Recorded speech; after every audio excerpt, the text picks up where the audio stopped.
Welcome back. जैसे कि आप सभी लोग जानते हैं, हम लोग कर रहे थे आरपीएससी का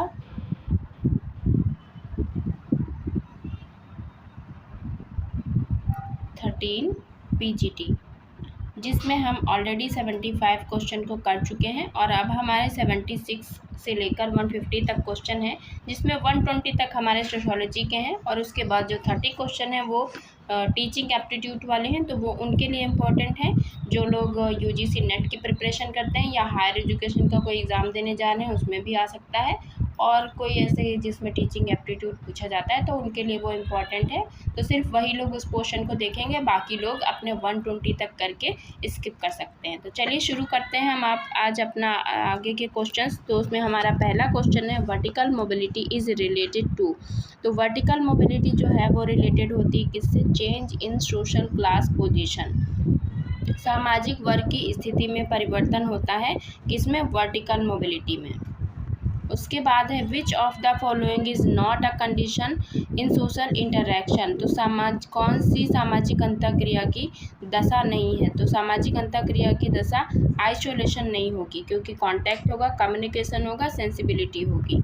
उसके बाद है हमारा, दो या दो से अधिक व्यक्तियों का समान उद्देश्य जो इतने सीमित हैं कि सब उसके भागीदार नहीं बन सकते, उसको पाने का प्रयत्न करते हैं। तो ये बहुत अच्छी डेफिनेशन है। सब लोग इतना सीमित है कि सब लोग उसके भागीदार नहीं हो सकते हैं। तो ये किस में होगा? अब जिस चीज़ की आप तैयारी कर रहे हो आप उससे रिलेट कर सकते हो कि इतना ज़्यादा है कि हम सब लोग उसके भागीदार नहीं हो सकते हैं, कंपटीशन होगा, क्योंकि हम लोग प्रयत्न तो करते हैं लेकिन सब उसके भागीदार नहीं बन सकते हैं क्योंकि इतना ज़्यादा वो सीमित है। तो इसमें हो जाएगा option A is a correct answer. और यहाँ पे एक इम्पॉर्टेंट की पॉइंट ये है कि ये जो डेफिनेशन लिखी है, दो या दो से अधिक व्यक्तियों का समान उद्देश्य जो इतने सीमित हैं कि सब उसके भागीदार नहीं बन सकते, उसको पाने का प्रयत्न करते हैं, ये किसने कहा है? मे बी ये आप पूछ लें। तो ये डेफिनेशन है बीसेंज एंड बीसेंज की। तो आप ये लर्न कर लेना, ये नया क्वेश्चन आपका हो सकता है क्योंकि ये नहीं अभी तक पूछा है। ये किसने कहा? तो ये कहा है बीसेंज और बीसेंज ने। और इसी तरह एक डेफिनेशन और है जो बोगार्ट्स कहते हैं। तो बोगार्ट्स ने इसमें ये कहा है, वो ये तो नहीं है लेकिन थोड़ा सा इससे मैचिंग है, तो हम उसे भी डिस्कस कर दें ताकि आप कंफ्यूज ना हो।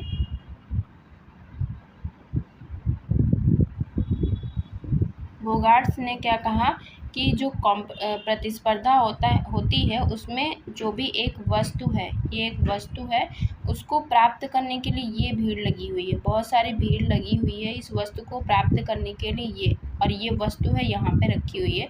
तब ये इतनी ज़्यादा भीड़ लगी हुई है कि इसकी इतनी ज़्यादा मात्रा हो गई है कि इसको पूरा नहीं कर सकते, हम इसकी डिमांड को पूरा नहीं कर सकते। एक वस्तु को प्राप्त करने के लिए जो इतनी ज़्यादा भीड़ लगी होती है उसकी मात्रा इतना अधिक नहीं होती है इसकी कि हम इन सभी को दे पाएँ बराबर। तो इसकी मात्रा इतनी अधिक नहीं है कि हम इन सभी को इनकी मांग को पूरा कर सकें। तो ऐसा किसने कहा है? बोगार्ट्स ने। तो ये दोनों ही लगभग एक जैसी थी, तो मैंने उसको आपके सामने डिस्कस कर दिया। जो ये पहली वाली डेफिनेशन थी उसमें उस उद्देश्य तो इन सभी के समान थे लेकिन इतनी सीमित थी कि ये लोग भागीदार इसके नहीं बन सकते। तो लगभग सेम ही डेफिनेशन है, तो आप कंफ्यूज हो सकते हैं। तो जब ये बात होगी कि मात्रा इतनी सीमित है कि सब लोग उसके भागीदार नहीं हो सकते हैं, पार्टिसिपेट नहीं कर सकते हैं उसमें, तो वो बीसेंज है। लेकिन अगर वो ये कहते हैं कि एक वस्तु को पाने के लिए इतनी ज़्यादा भीड़ या होड़ लगी हुई है कि उसको हम पूरा नहीं कर सकते, अगर ऐसी बात होगी तो वो होंगे बोगार्ट्स। दोनों ही डेफिनेशन इंपॉर्टेंट है, तो इसको लर्न कर लेना, इसलिए मैंने आपके साथ डिस्कस कर दिया है। ओके, और आप इसको इंग्लिश में भी देख सकते हो, two or more persons of the same goal. एक गोल के लिए दो या अधिक पर्सनस होते हैं, विच इज़ लिमिटेड, जो कि लिमिटेड है, so that can not be share it, इसको हम शेयर नहीं कर सकते। ये लिमिटेड है ना, मेरे पास एक ही है तो हम इसको कैसे शेयर कर सकते हैं? किसी एक ही को तो देंगे, और ये इतने सारे लोग लगे हुए हैं सेम गोल के लिए तो हम इसको नहीं शेयर कर सकते। तो ऐसी बात कौन करता है? बीसेंज। लेकिन अगर इसी वस्तु के लिए बहुत सारी भीड़ लग जाएगी और वो फिर हम इसको पाने की कोशिश करेंगे लेकिन हम इसकी मांग को पूरा जब नहीं कर पाएंगे तो वो हो जाएंगे बोगार्ट्स। तो ये दो डेफिनेशन इंपॉर्टेंट थी, इसलिए मैंने आपके साथ शेयर कर दिया। और एक और थे फेयर चाइल्ड ने भी कुछ ऐसे ही कहा था। तो वो भी ऐसे ही कह रहे थे कि कंपटीशन जो होता है वो जो सीमित वस्तु यानी 1-2 वस्तु हैं उनके उपयोग के लिए जो भी जिनका भी अधिकार है, तो मतलब इसके उपयोग के लिए राइट की वो बात करते हैं। अधिकार के लिए होने वाला संघर्ष, मतलब इन वस्तुओं के उपयोग के लिए जो भी अपने अपने अधिकार जमाते हैं उसके लिए जब संघर्ष करते हैं तो वो फेयर चाइल्ड अपनी बिल्कुल अलग डेफिनेशन कहते हैं, तो उसमें कन्फ्यूज़न नहीं होगा। ये दोनों सेम थी तो मैंने आपके साथ डिस्कस कर दिया और लर्न कर लेना। और जो ग्रीन ने इसमें कंपटीशन में बोला था वो कहते थे कि इतना ज़्यादा कंपटीशन हो जाता है समान लक्ष्यों को पूरा करने के लिए कि उसमें समझौता की वो बात करते कहते हैं कि भाई इसमें समझौता ही नहीं हो सकता, इतनी ज़्यादा भीड़ लगी हुई कि इनके बीच में समझौता नहीं हो सकता। तो ग्रीन है वो, ग्रीन ने अपनी डेफिनेशन में बात की है समझौते की, और फेयरचाइल्ड ने बात की है कॉन्फ्लिक्ट की, और बोगार्ट्स ने बात की कि हम उनकी मांग को पूरा नहीं कर सकते। बीसंज और बीसन ने कहा है कि एक अधिकार के लिए जो सब लोग उसमें भागीदार नहीं हो सकते हैं, क्योंकि बहुत लोग उस चीज़ को बात कर रहे हैं तो हम उसमें सभी उसके भागीदार नहीं हो सकते हैं, हम उसको शेयर नहीं कर सकते हैं। ठीक है, तो आप ये चारों ही लर्न कर लेना, बहुत अच्छी हैं, इसलिए मैंने इस पर इतना टाइम आपको वेस्ट करवा दिया। वेस्ट तो नहीं कह सकते, यूज़ भी हुआ होगा लेकिन थोड़ा टाइम ज़्यादा लग गया। उसके बाद हम बात करते हैं अगले क्वेश्चन की तरफ। अपने उद्देश्य की प्राप्ति के लिए दूसरों की इच्छा का विरोध, प्रतिकार, बलपूर्वक रोकने के विचार को क्या कहते हैं? तो बलपूर्वक जब रोकेंगे तो ये भी डेफिनेशन काफ़ी पूछी जा चुकी है, तो उसे हम कहते हैं कॉन्फ्लिक्ट। अपने उद्देश्यों की प्राप्ति के लिए दूसरों की इच्छा के विरोध के बावजूद प्रतिकार, बलपूर्वक रोकने के विचारपूर्वक प्रयत्न को कहते हैं कॉन्फ्लिक्ट। और इसमें एक इम्पॉर्टेंट चीज़ ये थी, ये वाली जो डेफिनेशन थी ये अभी जो आरपीएससी का पेपर हुआ था 24 असिस्टेंट प्रोफेसर वाला, तो उसमें ये नहीं कि ये क्या है, उसमें ये पूछा था ये वाली डेफिनेशन दी किसने है। तो जब उसमें बलपूर्वक रोकने के विचारपूर्वक प्रयत्न को कहते हैं कॉन्फ्लिक्ट, तो ये डेफिनेशन किसने दी थी? उसमें डेलिब्रेटेड अटेम्प्ट टू अपोज की बात हुई थी, तो उसमें थे ग्रीन। ये ग्रीन की डेफिनेशन थी और ये बहुत ज़्यादा पूछा जाने लगा। तो अब ये तो नहीं पूछता है कि ये क्या है, क्योंकि वो सब फाइंड आउट कर लेंगे। अब पूछेगा ये डेफिनेशन किसने दी, तो ये वाली जो डेलिब्रेटेड अटेम्प्ट है अपोज का, बलपूर्वक जो विरोध होगा, वो दिया है ग्रीन ने। और इसमें एक और डेफिनेशन है जिसमें कन्फ्यूज़न हो जाता है, तो वो है हिंसा की धमकी की बात करते हैं। हिंसा की धमकी देकर जब कोई चीज़ पूरी करवाते हैं, अपने लक्ष्यों की प्राप्ति करते हैं तो संघर्ष होता है। वो कौन है? वो है ग्रीन। तो आप दोनों में कंफ्यूज मत होना, दोनों ही डेफिनेशन आती हैं। अगर हिंसा की बात होगी तो ग्रीन हो जाएंगे, डेलिब्रेटेड अटेम्प्ट की बात होगी या बलपूर्वक अगर रोकेंगे तो वो हो जाएंगे ग्रीन। ये दोनों ही आप लर्न कर लेना। और मैकाइवर एवं पेज कहते हैं कि दोनों ही लड़ते रहते हैं या विवाद करते रहते हैं। तो लड़ने या विवाद करने की बात कौन करता है? मैकाइवर एवं पेज करते हैं कॉन्फ्लिक्ट में। तो 3 डेफिनेशन मैंने आपके साथ शेयर की, इंपॉर्टेंट है, लर्न कर लेना। हिंसा की बात होगी तो ग्रीन, डेलिब्रेटेड अटेम्प्ट होगा तो ग्रीन हो जाएगा, लड़ते रहेंगे या विवाद करते रहेंगे तो मैकाइवर एवं पेज हो जाएंगे। और इसी में किंग्सले डेविस ने कहा जब प्रतियोगिता से ध्यान हटकर जब प्रतिद्वंदियों पर हो जाता है, यानी कंपटीशन से जब ध्यान हटकर जब कॉम्पिटिटर पर हो जाएगा, तो वो किसने बात कही है? किंग्सले डेविस ने। तो हालांकि थोड़ा ज़्यादा हो जाएगा इसलिए हम सारा नहीं बता रहे, आपको शॉर्टकट में लर्न करना। हिंसा मतलब ग्रीन मतलब डेलिब्रेटेड अटेम्प्ट, लड़ते रहेंगे मैकाइवर एवं पेज, और कंपटीशन से ध्यान हटा के कॉम्पिटिटर पर कर देंगे किंग्सले डेविस। तो ये कुछ इंपॉर्टेंट डेफिनेशन थी, तो मुझे लगा आपके साथ शेयर कर दूँ ताकि आपको मिस्टेक ना हो। और इन्हीं 4-5 में से अगर डेफिनेशन पूछेगा तो पूछेगा, और ज़्यादा नहीं पूछेगा। तो चलिए हम आगे करते हैं। और हमारा क्या क्वेश्चन है? नातेदारी व्यवस्था में समाज द्वारा मान्यता प्राप्त वे संबंध सम्मिलित हैं जो आधारित हों। किस पे आधारित हों? विवाह संबंध पर, रक्त संबंध पर, या दोनों? तो किनशिप में तो दोनों ही आएंगे, इसलिए option C is a correct answer. उसके बाद है अनेक संस्कृतियों में कुछ व्यक्तियों के निश्चित सामाजिक संबंधों में एक दूसरे से औपचारिक दूरी, जब दूरी बनाए रखने की बात होगी तो कौन सा रिलेशन हो जाएगा वहाँ पे? परिहार का संबंध, अवॉइडेंस किन बिहेवियर हो जाएगा। और जब पास की बात होगी तो जोकिंग बिहेवियर हो जाएगा। ऐसी व्यवस्था जिसमें माँ के भाई को नातेदारी के रूप में प्रमुख स्थान दिया जाता है। तो जब माँ के भाई को प्रमुख स्थान देंगे तो क्या हो जाएगा? अविंकुलेट हो जाएगा, और जब बुआ को देंगे तब अमिटेट हो जाएगा, मामा को देंगे जब किसी दूसरे के नाम पे बुलाएंगे तब टेक्नोनॉमी हो जाएगा। तो ये सारे कॉन्सेप्ट भी आपको पता ही होंगे, बहुत ज़्यादा डिफिकल्ट नहीं है, फिर भी टाइम मिलेगा तो हम इसको डिस्कस करेंगे। उसके बाद हमारा क्वेश्चन है, भारतीय संविधान के किस अनुच्छेद में अनुसूचित जाति अनुसूचित जनजाति के लिए सरकारी नौकरी में आरक्षण की व्यवस्था की गई है? तो रिजर्वेशन की जो बात की गई है गवर्नमेंट जॉब में, वो किस में की गई है?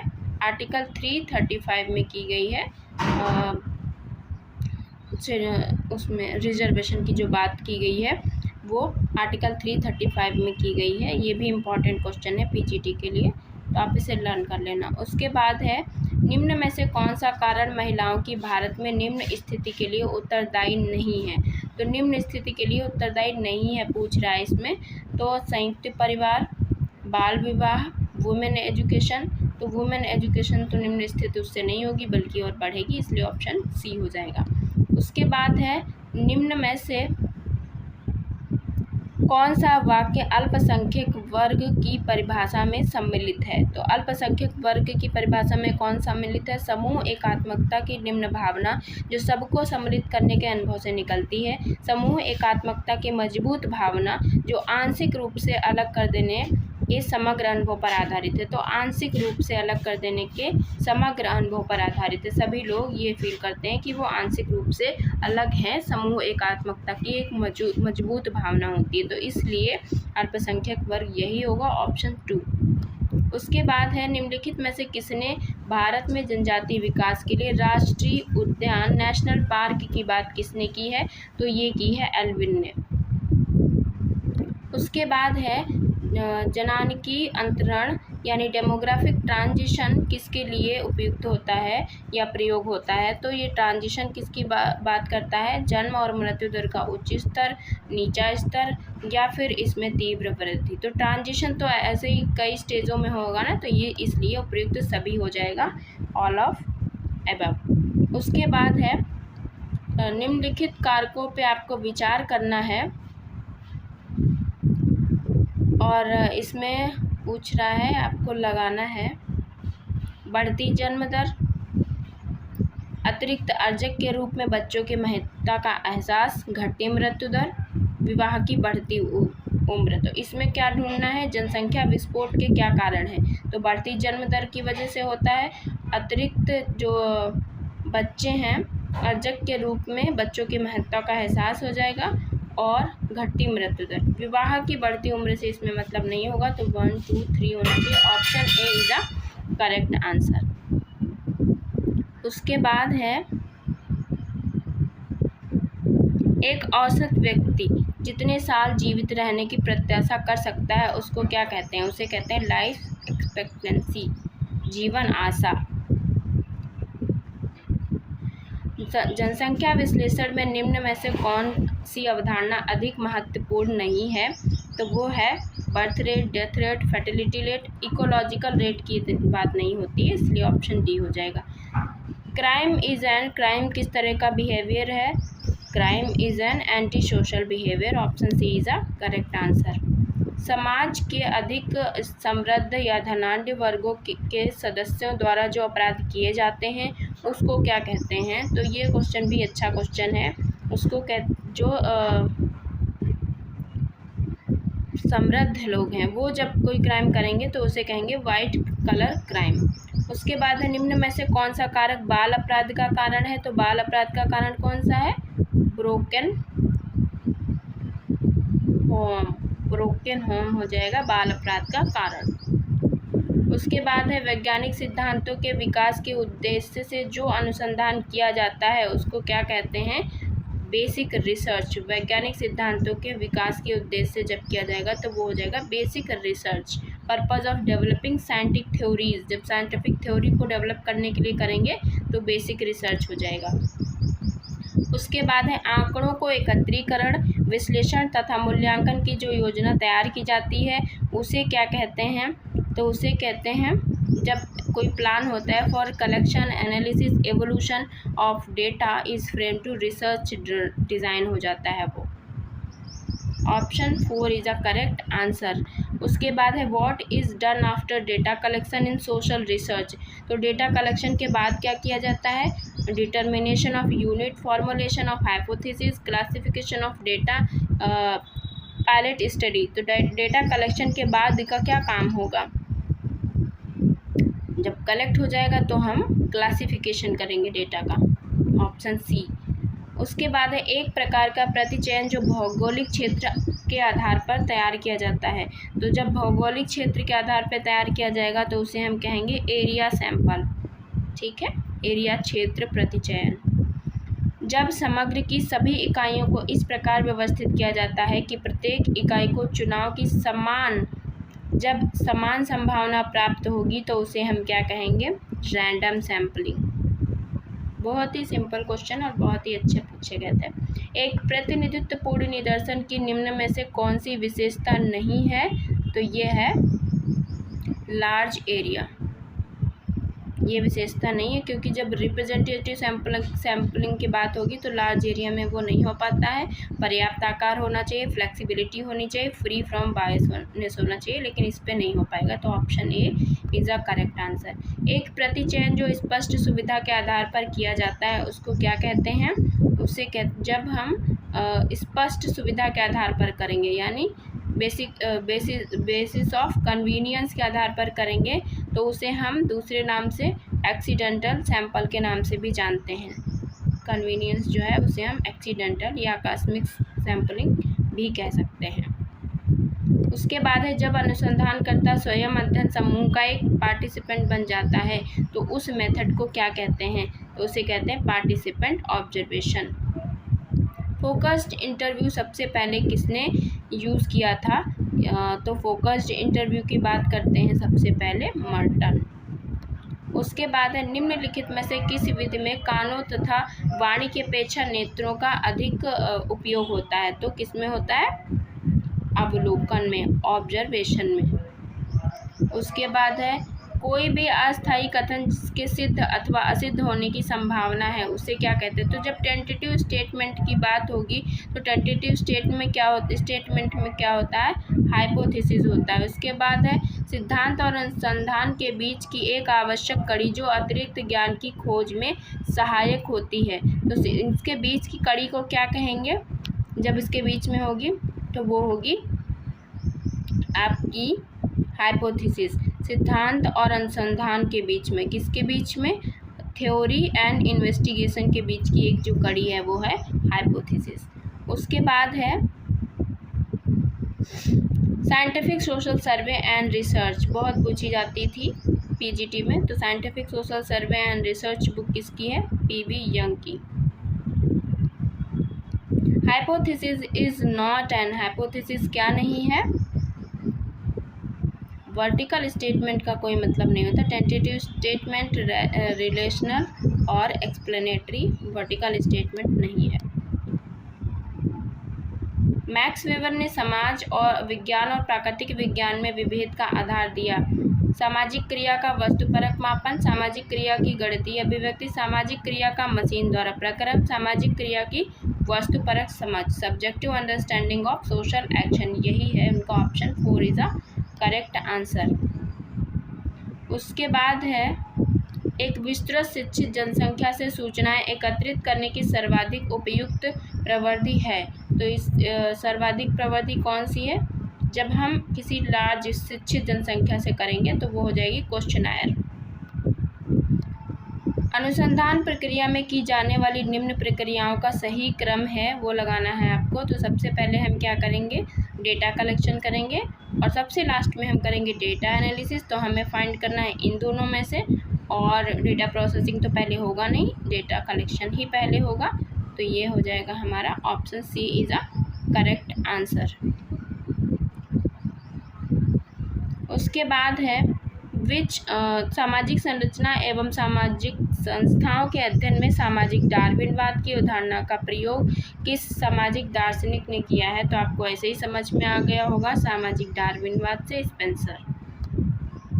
दुर्खीम के अनुसार सावयवी एकता किन समाजों की विशेषता है? हम ऑलरेडी पढ़ा चुके हैं। ऑर्गेनिक सॉलिडारिटी की बात मॉडर्न सोसाइटी में होती है। उसके बाद है मार्क्स की विचारधारा के अनुसार पूंजीवाद से समाज में परिवर्तन निम्नलिखित में से किसके द्वारा आएगा? तो ये किसके द्वारा आएगा? उत्पादन के साधनों में क्रांति, उत्पादन की प्रक्रिया का युक्तिकरण, मध्यम वर्ग का लुप्त होना या अभिजात वर्ग क्रांति। तो ये हो जाएगा उत्पादन के साधनों में क्रांति। Option A is a correct answer. उसके बाद है आधुनिक नौकरशाही के विकास में कौन सा कारक का योगदान नहीं है?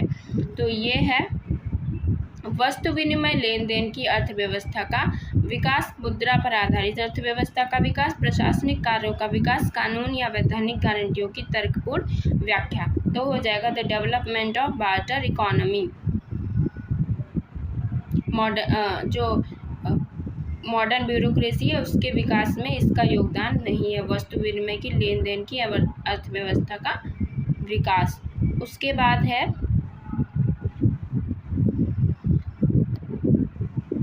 115 में आपको मैच करना है।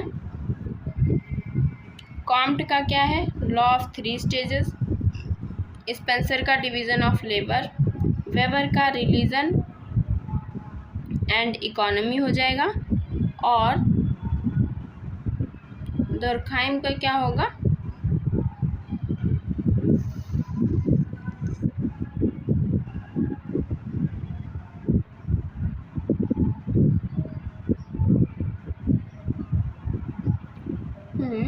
ये थोड़ा सा मैंने मिस्टेक कर दिया by mistake. Division of labour तो दुर्खाइम का है, और ऑर्गेनिक एनालॉगीज जो आपका बचा वो हो जाएगा, ये मैंने गलती से कर दिया, एक सेकेंड अगेन लिख दूँ। कॉम्टे का लॉ ऑफ 3 स्टेजेस है, दुर्खीम का क्या है? स्पेंसर का क्या है? ऑर्गेनिक एनालॉगीज, और वेबर का क्या है? रिलीजन एंड इकोनॉमी, और दुर्खाइम का है डिवीज़न ऑफ लेबर। वो मैंने ध्यान नहीं दिया था, इस वजह से मिस्टेक हो गया। तो ये सब आप सभी लोग ये सब कुछ पढ़ चुके हैं, और इसका आंसर मैच करते हैं 1 का 3, 2 का 2, 3 weber. Option 3 is a correct answer.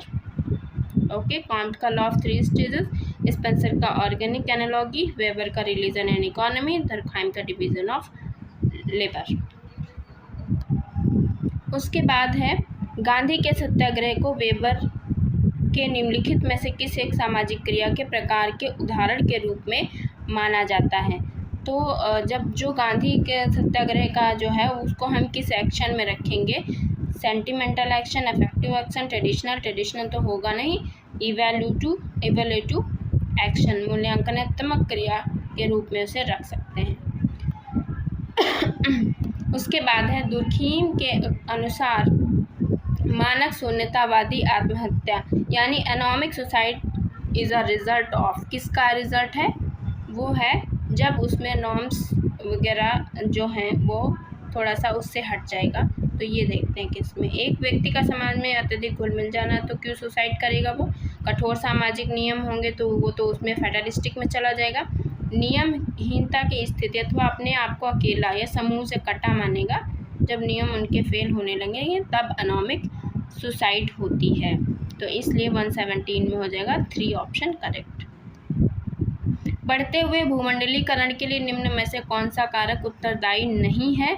तो इसमें हो जाएगा अंतर्राष्ट्रीय तथा क्षेत्रीय सरकारी तंत्र के रूप में स्वरूप का विकास, सूचना तकनीकी का प्रसार, राष्ट्र के उपसार के व्यापारिक संघ, साम्यवाद। तो इसमें हो जाएगा कम्युनलिज्म बढ़ते हुए भूमंडलीकरण में नहीं है। वह प्रक्रिया जिसके द्वारा कोई निम्न हिंदू जाति, ये तो आपको यहीं से पता चल गया, जब उसका द्विज जाति के रूप में आगे बढ़ेगा तो उसको हम क्या कहेंगे? संस्कृताइजेशन।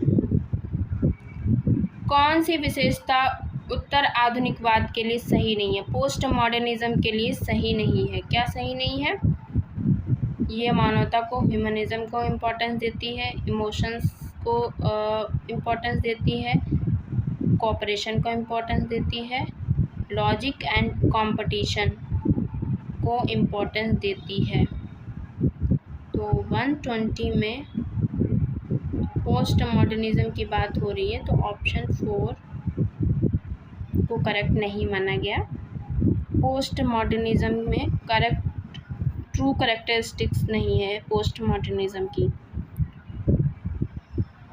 मानवता को इम्पोर्टेंस देगी, इमोशंस को देगी और सहयोग को देगी और तर्क और प्रतिस्पर्धा को महत्व देती है। ये सही नहीं है, मान रहे हैं। ये इनके आयोग के अकॉर्डिंग आंसर माना गया है। अगर आपको कोई और लगता है तो आप मुझे कमेंट करके बता सकते हैं इस क्वेश्चन में।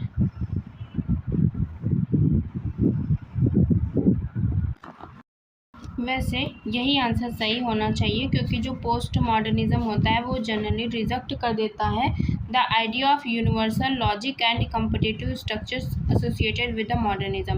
तो वो अपने नए नए आइडियाज़ और उसको लाता है जो पहले से बने हुए हैं, ज़रूरी नहीं वो उनको ही माने। वो पोस्ट मॉडर्निज्म में उसको रिजेक्ट भी कर सकता है, अपना लॉजिक अपने हिसाब से जो भी होगा उसको इम्पोर्टेंस देगा और ह्यूमनिज्म इमोशंस और कॉपरेशन को वो इम्पोर्टेंस देता है। उसके बाद है cognitive development means. Cognitive development का क्या मतलब है, इसमें ये क्वेश्चन पूछा गया था। तो इसका आंसर जो होना चाहिए था comprehensive and permanent intellectual development हो सकता था, बट फिलहाल आयोग ने इसको डिलीट कर दिया था और इसका कोई भी आंसर दिया गया था। तो हम लोग अभी इसको ऐसे ही छोड़ देते हैं क्योंकि ये करेक्ट नहीं माना गया था। उसके बाद था विच of the following is not an element of communication का एलिमेंट कौन सा नहीं है। तो इसमें संप्रेषण का माध्यम, संप्रेषण की श्रृंखला, संप्रेषण का उद्देश्य, संप्रेषण का नियोजन। तो प्लानिंग ऑफ कम्युनिकेशन नहीं होता है, इसलिए ऑप्शन डी हो जाएगा करेक्ट आंसर। उसके बाद यहाँ से जो आपके क्वेश्चंस हैं वो टीचिंग वाले हैं, आप चाहें तो स्किप भी कर सकते हैं, लेकिन जो भी यूजीसी नेट की प्रिपरेशन या ऐसे प्रिपरेशन कर रहे हैं जो हायर में टीचिंग एप्टीट्यूड वाला पोर्शन आता है तो वो लोग इसको लगा सकते हैं। फटाफट हम इसको देख लेते हैं क्विकली, क्या पता कोई रिपीट हो जाए। तो इसमें बहुत ज़्यादा टाइम वेस्ट नहीं करेंगे, सिर्फ करेक्ट आंसर्स पे फोकस करके इसको हम जल्दी जल्दी स्किप कर देंगे। अध्यापक के व्यक्तित्व के विकास में बाधक तत्व होता है। तो अध्यापक के व्यक्तित्व के विकास में बाधक तत्व होता है lack of imaginary power, option C. Computer सहायता प्राप्त अधिगम का लाभ क्या है। तो कंप्यूटर सहायता प्राप्त अधिगम का जो लाभ है वो शिक्षार्थी अपनी गति के अनुसार सीखता है, ये उसका लाभ है। उसके बाद है मानव संस्कार अथवा क्षमता में परिवर्तन जो धारण किया जा सकता है तथा जो वृद्धि की प्रक्रिया के ऊपर ही आरोपित नहीं है, ये कथन किसने दिया है। तो ये कथन दिया है गेने ने। आप लर्न कर लेना, मैं भी कहीं उसमें भी पूछ ले तो कुछ कहा नहीं जा सकता क्योंकि मानव संस्कार की बात हो रही है। उसके बाद है निम्न में से कौन सा समूह सॉफ्टवेयर का है। तो ये तो पूछ ही सकता है किसी भी एग्ज़ाम में। तो सॉफ्टवेयर MS वर्ड होता है, फोटोशॉप भी होता है, MS एक्सेल भी होता है, तो इसलिए ऑप्शन ए करेक्ट आंसर हो जाएगा। उसके बाद है किशोरावस्था में मानसिक या बौद्धिक विकास होता है। तो किसमें होता है, बहुत ही तेज होता है किशोरावस्था में, रैपिडली होता है। ICT के उपयोग के संदर्भ में कौन सा कथन गलत है। ये काफ़ी पूछा जाता है, हायर में हो गया और UGC नेट वगैरह में बहुत पूछा जाता है। तो ICT में क्या होता है, अध्यापक की आवश्यकता नहीं रहेगी, ये कथन गलत है क्योंकि उसकी तो आवश्यकता रहती ही रहती है। उसके बाद है किस अवस्था में बालक में परामर्श शिक्षण अत्यंत सक्रिय होता है। तो किस में ज़्यादा सक्रिय होता है, तो अभी आया था किशोरावस्था में। उसके बाद है अभिक्रमित अधिगम मॉडल के जनक कौन है। तो वो हैं स्किनर। ये भी काफ़ी पूछा जाता है कि इसके अभिक्रमित अधिगम मॉडल के जनक कौन है, स्किनर है। Who propounded the principle of stimulus response. ये तो सोशोलॉजी में भी पूछा जाता है कि स्टिमुलस रिस्पॉन्स की बात किसने की है। तो इसमें तो वैसे इसका आंसर तो थॉर्नडाइक होना चाहिए था, लेकिन इन्होंने इसका आंसर डिलीट कर दिया था, आंसर नहीं माना था इसका कोई भी। उसके बाद है self concept is developed by. तो वो किससे डेवलप होगा, स्वधारणा तथा लोगों की धारणा, दोनों से ही डेवलप होता है। उसके बाद है निम्न में से कौन सा ब्रूनर के सिद्धांत में सही नहीं है। तो नवीन ज्ञान तथा सूचना का ज्ञान ग्रहण करना, अर्जित ज्ञान की पर्याप्त जांच, अपर्याप्त जांच की वो बात नहीं करते हैं, ऑप्शन डी करेक्ट हो जाएगा। फिर है Goldman is known for. Goldman का जो सिद्धांत है वो किस लिए जाना जाता है, तो सामवेगिक बुद्धि के लिए जाना जाता है, इमोशनल इंटेलिजेंस के लिए जाना जाता है। ब्रूनर के अनुसार निम्नलिखित में से कौन सा शिक्षण का सिद्धांत नहीं है? तो informal principle of teaching Bruner की थ्योरी में नहीं आता है। उसके बाद है पियाजे की जो अनुसार किशोरावस्था के संज्ञानात्मक विकास की कौन सी अवस्था प्रारंभ होती है? तो देखो पियाजे की अभी आपने पढ़ा था जो 6 स्टेज, वो उस वाले पार्ट में पढ़ा था, 6 स्टेज की जो बात करते हैं वो एडोलसेंस के उसमें बात करते हैं। और यहाँ पे जो वो पूछ रहा है, जो आया था उसमें अभी हायर एजुकेशन में वही क्वेश्चन रिपीट हुआ है। तो देखिए इधर भी सोशियोलॉजी के क्वेश्चन है, इसलिए हम इसको स्किप नहीं कर सकते थे। तो इसमें पूछ रहा है कौन सी अवस्था प्रारंभ होती है, कॉग्निटिव में सबसे पहले होती है। तो इसमें फॉर्मल ऑपरेशन स्टेज जो है कॉग्निट संज्ञानात्मक विकास की कौन सी अवस्था प्रारंभ होती है इसके अकॉर्डिंग? तो औपचारिक यानी फॉर्मल ऑपरेशन स्टेज हो जाएगा। तो ये भी इम्पोर्टेंट क्वेश्चन है और इसमें इन्होंने 4 स्टेज की बात की। तो आपको 4 और 6 दोनों ही याद रखनी है पियाजे की। अगर ऐसे पूछेगा तो 4 हो जाएगा, और अगर वैसे पूछेगा कि जो व्यक्ति के जो स्टार्टिंग की जो स्टेज हैं एडोलसेंस वाली, तो वो कौन सी है? तो उसमें हो जाएगा 6। निम्न में से कौन सी शिक्षण सिद्धांत की एक विशेषता नहीं है? तो शिक्षण सिद्धांत की एक विशेषता नहीं है लैक ऑफ सीक्वेंस, क्रमशीलता का अभाव, ये शिक्षणशीलता की विशेषता नहीं है। उसके बाद प्रोसेस ऑफ गाइडेंस इज, तो ये वाला क्वेश्चन जो था इसका आंसर इसको उन्होंने डिलीट कर दिया था। उसके बाद जो था what is the meaning of mental health, तो इसका भी आंसर उन्होंने नहीं दिया था, इसको भी डिलीट कर दिया था। और उसके बाद है मनोवैज्ञानिक के किस संप्रदाय में तथ्यात्मक एवं वस्तुनिष्ठ विधियों के अध्ययन के उपयोग पर बल दिया जाता है? तो ये क्वेश्चन अच्छा क्वेश्चन है। तो ये दिया जाता है बिहेवियरिज्म पे। तथ्यात्मक और वस्तुनिष्ठ दोनों, फैक्चुअल और ऑब्जेक्टिव मेथड यूज़ किया जाता है बिहेवियरिज्म में। उसके बाद है maladjustment people are those who, ये भी सोशियोलॉजी में पूछा जा सकता है क्वेश्चन। तो माल एडजस्टमेंट में किसकी बात होती है? जो अधिकतर अनुचित ढंग से द्वंद्वात्मक स्थिति का सामना करते हैं, समाज विरोधी गतिविधियों में सहभागिता करते हैं या द्वंद्व को दूर करने में समर्थ होते हैं, तो इन सभी की बात होती है माल एडजस्टमेंट में। अच्छा क्वेश्चन है, ये भी लर्न कर लेना। समस्या समाधान स्थिति के लिए संज्ञानवादी मानते हैं, तो जो कॉग्निटिविस्टिक होते हैं वो क्या मानते हैं समस्या समाधान के लिए? वो कहते हैं कि ये चिंतन की प्रक्रिया होती है। Option A is the correct answer. तनाव को कम करने तथा अंतर्द्वंद को सुलझाने के प्रत्यक्ष तरीकों में शामिल नहीं है। तो क्या शामिल नहीं है? इनडिसीजन, अनिर्णय शामिल नहीं होगा। तनाव को कम करने और अंतर्द्वंद को सुलझाने के लिए रुकावट को नष्ट या दूर करना होगा, दूसरा रास्ता निकालना पड़ेगा, दूसरे लक्ष्यों का प्रतिस्थापन करना पड़ेगा। ये सारी चीज़ें शामिल हैं, लेकिन इनडिसीजन इसमें शामिल नहीं है। उसके बाद है कौन सा घटक सूचना प्रक्रियात्मक व्यवस्था से संबंधित नहीं है? तो कौन सा संबंधित नहीं है? इसमें हो जाएगा लाइफ लॉन्ग मेमोरी, ये सूचना प्रक्रियात्मक व्यवस्था से संबंधित नहीं है। Option 2 is a correct answer. उसके बाद है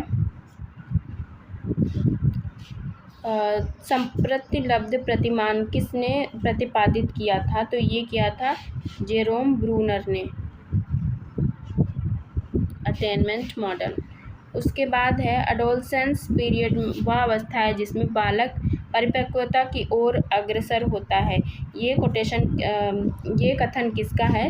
तो ये कोटेशन स्टेनली, जेरसील्ड, हरलॉक, इन लोगों का नहीं है। तो इस वजह से ऑप्शन 4 इसका करेक्ट आंसर है इन लोगों के अकॉर्डिंग। बट मुझे थोड़ा जहाँ तक लग रहा है इसका आंसर सी हो सकता था, हार्लॉक, लेकिन इस आयोग ने जो माना था वो इसमें इसका आंसर नहीं दिया था। मे भी कुछ चेंज हो थोड़ा बहुत, और मुझे इसकी पॉसिबिलिटी लग रही थी, पर इनके अकॉर्डिंग ऑप्शन डी है, इन्होंने इसका आंसर नहीं ये दिया है 4।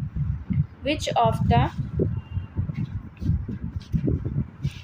Measures has not been suggested by Taba for the development of inductive thinking? Taba का ने कौन सा वो नहीं दिया है चिंतन, आगमन चिंतन के लिए कौन सी वो नहीं दी है? तो अवधारणा का निर्माण, तथ्य व्याख्या, सिद्धांतों का उपयोग या तथ्यावलोकन? तो तथ्यावलोकन मतलब ऑब्जर्वेशन ऑफ डेटा, तो ये नहीं दिया है इन्होंने, श्रीमती ताबा ने। भारत में इंटरनेट का प्रारंभ कब हुआ? तो भारत में इंटरनेट का प्रारंभ हुआ 15 अगस्त 1995 को हुआ था, और इसमें ये ऑप्शन नहीं है, इसीलिए इसका आंसर नहीं दिया गया। तो करेक्ट आंसर है 15 अगस्त 1995 को भारत में इंटरनेट का प्रारंभ हुआ था। उसके बाद है the basis of hardware approach is, hardware उपागम का आधार है अप्लाइड इंजीनियरिंग, इसलिए ऑप्शन 2 करेक्ट हो जाएगा। फिर है ज्ञान विद्यमान विश्वसनीय तथा इस ज्ञान को प्राप्त करना ही अधिगम है, कौन सा संप्रदाय इस कथन को स्वीकार नहीं करता है? तो ये जो संरचनावाद है वो इसको स्वीकार नहीं करता है कि ज्ञान विद्यमान ही विश्वसनीय तथा इस ज्ञान को प्राप्त करना ही अधिगम है, तो संरचनावाद इसकी बात नहीं करता है। तो इस तरह से आपने देखा, आपने 2 पार्ट में 150 क्वेश्चन कवर किए आरपीएससी पीजीटी 13 के, और उसमें से बहुत ही कम क्वेश्चन में डाउट हुआ।